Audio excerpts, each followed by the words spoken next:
बाल कहानी जैनेंद्र कुमार द्वारा रचित चिड़िया के बच्चे। माधव दास ने अपने संगमरमर की नई कोठी बनवाई। उसके सामने सुहावना बगीचा लगवाया। उनको कला से बहुत प्रेम था। उनके पास धन की कमी नहीं थी। फूल पौधे प्लेटों में होजों में लगे हुए थे। फुहारे में उछलता हुआ पानी उन्हें बहुत अच्छा लगता था। वह हमेशा चबूतरे पर तखत डालकर गोल मोटे तकिए के सहारे प्रकृति के निहारते रहते। एक दिन संध्या समय उनके देखते देखते सामने की गुलाब की डाली पर एक चिड़िया आकर बैठी। चिड़िया बहुत सुंदर थी। उसकी गर्दन लाल लाल थी, पंख ऊपर से चमकीला था।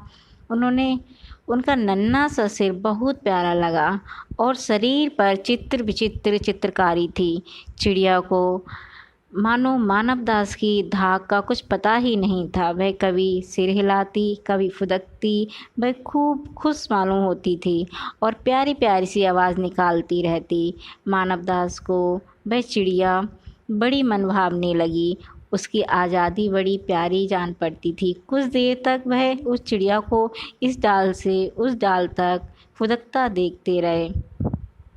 फिर उन्होंने उस चिड़िया से कहा, आओ, तुम बड़ी अच्छी आई। ये बगीचा तुम लोगों के बिना सूना लगता है। ये बगीचा मैंने तुम्हारे लिए ही तो बनवाया है। तुम रोज़ यहाँ आया करो।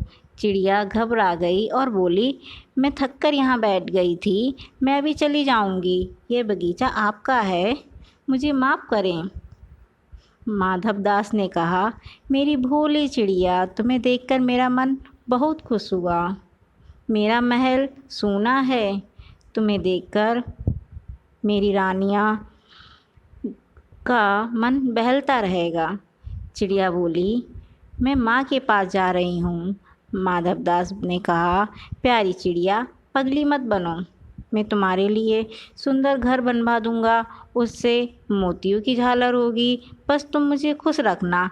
और तुम्हें क्या चाहिए? माँ के पास क्या है तुम्हारे? यहाँ सुख ही सुख मिलेगा। मेरी भोली गुड़िया। चिड़िया इन सब बातों से बहुत डर गई। वह बोली, माँ के पास रहती हूँ, आपको नहीं जानती हूँ। मैं धूप को जानती हूँ, हवा पानी को जानती हूँ। अरे बेवकूफ़, तू अनजान है। मैं हूँ सेठ माधव दास। मेरे पास रहे, मैं तुझे माला माल कर दूँगा। तेरा भाग्य खुल जाएगा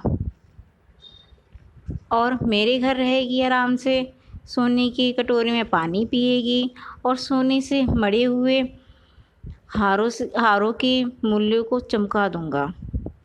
चिड़िया ने कहा, सोना क्या चीज़ है, मैं नहीं जानती। मैं जा रही हूँ अपने घर। सेठ ने कहा, अच्छा चिड़िया, जा रही हो तो जाओ, पर इस बगीचे को अपना ही समझो। तुम तो बहुत सुंदर हो। ये कहने के साथ ही सेठ ने एक बटन दबा दिया। उसके दबाने से दूर कोठी के अंदर आवाज़ हुई, जिसे सुनकर एक दास झटपट से बाहर आ गया और सेठ चिड़िया को बातों में उलझाए रखा। वह बोलता रहा, तुम अभी माँ के पास जाओगी? अच्छा, परंतु कल फिर से आना, परसों भी आना, रोज़ आना। तुम बड़ी सुंदर लगती हो। ये कहते कहते सेठ ने दास को चिड़िया को पकड़ने का इशारा कर दिया और कहते रहे, सच में तुम बड़ी सुंदर लगती हो। तुम्हारे भाई बहन हैं क्या? चिड़िया ने कहा, 2 बहनें, भाई, पर मुझे देर हो रही है। मुझे अब जाना होगा। इतने में चिड़िया को लगा जैसे एक कठोर स्पर्श ने उसके शरीर को छू लिया हो। वह चीख कर चिचियाई और एकदम से उड़ गई। नौकर के फैले हुए पंजों में वह आकर भी नहीं आ सकी। तब वह उड़ती हुई एक सांस में माँ के पास पहुँच गई और माँ से बोली, चिपक कर सुबक कर रोने लगी। अब वह शायद कहीं और अनजान जगह कभी नहीं जाएगी।